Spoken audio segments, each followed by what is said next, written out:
Sa iba pang balita, mula pa kanina maulan na rito sa Metro Manila dahil po yan sa low pressure area na nasa Bicol. Muling namataan ng pag-asa ang LPA sa coastal waters ng Claveria, Masbate.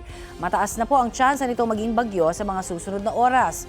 Kung sakali, tatawagin po yan na bagyong Henry, ang ikawalong bagyo sa bansa ngayong 2026. Bukod sa NCR, uulanin din dahil sa LPA ang Visayas, Calabarzon, Bicol Region, Occidental Mindoro, Oriental Mindoro, Marinduque at Romblon.